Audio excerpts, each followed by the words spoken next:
Sérgio Moro, a quem conceda a palavra. Obrigado, senhor presidente. Senhor Delgatti, nós tentamos levantar aqui a sua ficha corrida, seus antecedentes criminais. Confesso que tivemos alguma dificuldade, porque ela é bastante extensa. Eu perguntaria quantos processos por crimes de estelionato o senhor respondeu ou responde?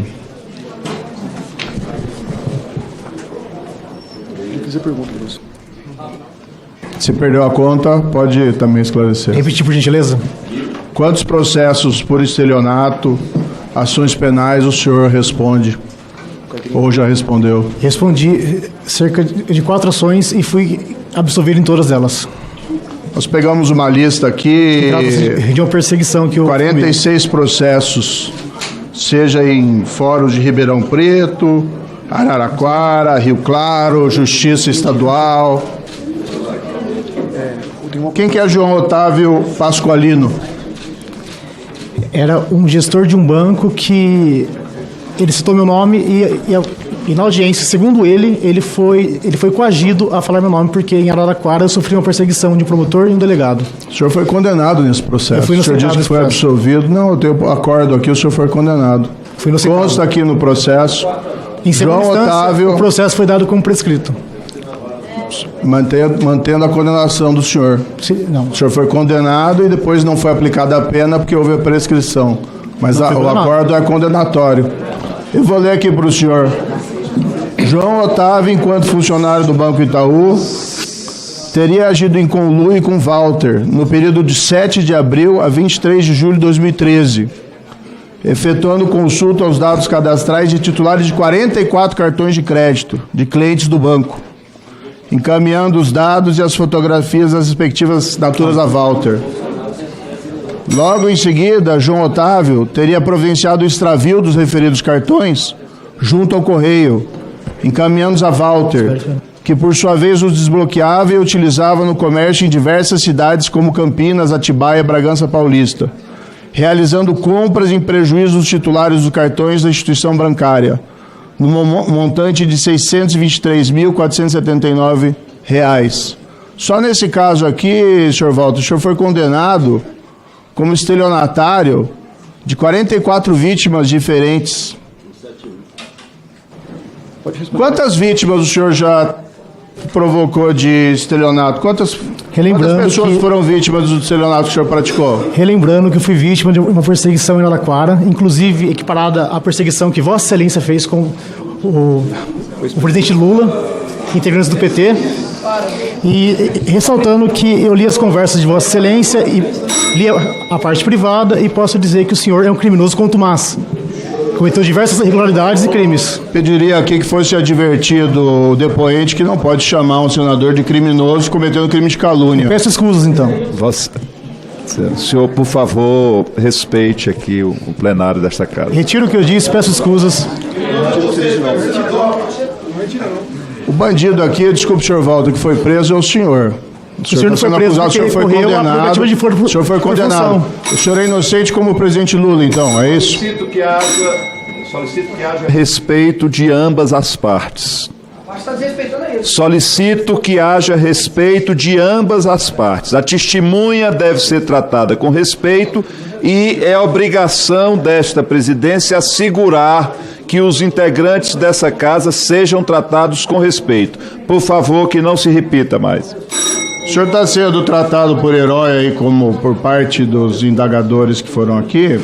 Consta na denúncia que o senhor foi denunciado, o senhor disse que confessou esses crimes, que o senhor teria, folha 21 da denúncia do Ministério Público, invadido o dispositivo de 176 pessoas. É isso, senhor Walter? Sim, eu confessei isso. Dentre essas pessoas, só para alertar aqui as pessoas que estão ouvindo, nós temos... O senhor fala que o senhor fez isso para desmascarar a Lava Jato, mas vamos aqui para a lista. Ministro Paulo Guedes, Abílio Diniz, Davi Alcolumbre, senador dessa casa, Baleia Rossi, Chaim Zahrer. E aqui eu chamo a atenção do presidente da mesa, presidente, não para lhe imputar nada, Mas seu nome está na lista aqui das pessoas que tiveram os dispositivos invadidos ou tentativa de invasão. Está aqui Cid Gomes, Flávio Bolsonaro, Ana Paula Godinho, Luciana Lócio. O senhor invadiu o dispositivo, então, de pelo menos 176 pessoas? Sim, acredito que mais que isso.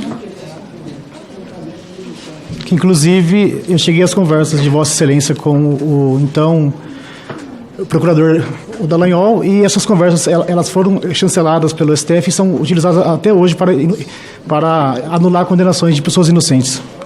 Pessoas que cometeram crimes contra a Petrobras roubaram dinheiro, é isso? Eu fico com a versão do STF que... Sérgio Cabral, por exemplo, é inocente. A presidência solicita às duas partes, a casa, e eu estou falando a todos os componentes, a todos os integrantes dessa CPMI e a testemunha que se atenham à discussão sobre questões relativas ao objeto da convocação da testemunha. Senão, nós vamos entrar aqui numa discussão que não creio acrescentará nada a essa comissão. Presidente. Compreendo até a tese de quem faz o uso da palavra agora, de que deseja descaracterizar a testemunha ou caracterizá-la como uma pessoa que infringiu a lei. Mas a decisão do Supremo, que coloca aqui a testemunha, nos obriga a tratá-lo com respeito. E é só isso que eu peço que seja cumprido aqui. O senador Moro pode fazer as suas observações e peço que a testemunha se limite a responder os questionamentos do senador Moro e que não invada em comentários. Por favor. Presidente, só por uma questão de ordem, Questão de ordem, a senadora Damares. Eu estou vendo assessores da esquerda orientando advogados do depoente. É depoimento combinado que os assessores de esquerda falem com seus parlamentares, mas não venham orientar advogados do depoente. Presidente, questão de ordem. Questão de ordem também. Eu quero lembrar que a testemunha deve ficar aqui de forma incomunicável, inclusive com seus advogados. Questão de ordem, presidente, é que tem que seguir. Pela ordem. A senadora não fez nenhuma questão de ordem. E eu entendo o desespero que eles estão depois de todo esse depoimento que coloca o crime de Jair Bolsonaro, mas tem que andar de acordo com os fundamentos. Eu vou ponderar aqui que a gente dê sequência, já ouvimos 8 inscritos, avançamos bem. Eu peço então ao senador Moro, vamos descontar aí, vamos acrescentar o seu tempo, creio que 3 minutos, que foi o tempo aqui de suspensão, e eu peço, deseja mais? Não, eu acho que tem que repor. Eu acho que 3 minutos foi o que Vossa Excelência teve de interrupção. Então, peço que acresça em mais 3 minutos o tempo do senador Sérgio Moro e peço que se atenha, que seja objetivo em relação a questionamentos à testemunha. Só tem que repor 30 segundos. Tá, eu vou retomar aqui. Presidente, pois não. Existe uma questão aqui, sim, os fatos são de agora, mas existem problemas de credibilidade da testemunha que praticou estelionatos em série. Aqui eu não falo de maneira ofensiva. Quando ele me ofendeu, sim, aí eu tenho que redarguir. Mas estou perguntando sobre fatos objetivos de estelionatos que ele praticou. E o que é o cerne do estelionato? A fraude, a falsidade, a mentira contumaz. E aqui chega o depoente contando as suas versões, tal, isso depois vai ser analisado, mas eu vejo aqui muitos colegas tomando a palavra dele como se fosse uma verdade absoluta, quando a gente está diante aqui de um estelionatário profissional condenado. Condenado, é uma condenação de trânsito em julgado, doutor. A presidência, mais uma vez, solicita que ou a testemunha seja tratada com respeito. Na folha 68 da denúncia do Ministério Público contra Vossa Senhoria, há um diálogo do senhor com Fernanda. Quem é essa Fernanda? Na denúncia do Ministério Público. Em que denúncia? Na denúncia da spoofing. O senhor se passa aqui por um... O senhor já trabalhou numa instituição financeira, num banco? Não. Tem o áudio do senhor aqui, o senhor fala com a Fernanda e passando-se por um gerente de banco ou coisa parecida, o senhor obtém dados dela para praticar um estelionato. Bom, é isso que aconteceu? Eu não me recordo disso. Se Vossa Excelência puder dar um play no áudio. Eu vou ler aqui, ó. Ao longo da gravação, é possível perceber que Walter se apresenta como responsável pela área técnica e segurança de uma instituição financeira e orienta a cliente do banco a realizar uma atualização no computador de forma a instaurar programa malicioso que possibilitaria a colheita dos dados de segurança da vítima. Um trecho aqui, Walter. Eu me recordo. Sim, acredito que a senhora receberá um novo contato para fazer a atualização da outra. Porém, como este contato, a senhora já toma conhecimento de como faz e como pode fazer sozinha. A Fernanda disse para o senhor, eu fiquei achando que era hacker, vírus, alguma coisa. Eu tinha pedido esse procedimento. O que é esse diálogo do senhor? O que consta aí, foi aberto um inquérito para averiguar isso, foi constatado que não é minha voz e... O MPF pediu o arquivamento do inquérito, inclusive isso saiu na revista Veja, que segundo o MPF não há indícios de que seria eu e foi pedido o arquivamento desse inquérito. Não, o que consta aqui na denúncia, eu não tenho essa informação. Eu peço aos presentes que consultem isso ao Google, revista Veja, sobre o inquérito de fraudes. Segundo o MPF, não há indícios de que seja eu. Na folha 70 tem um outro trecho da denúncia do Ministério Público. Essa mesma técnica é utilizada por Walter e outro arquivo analisado em que o denunciado conversa com um homem não identificado e tenta convencê-lo a realizar uma atualização no software do computador. Nessa conversa, Walter se identifica como Fernando.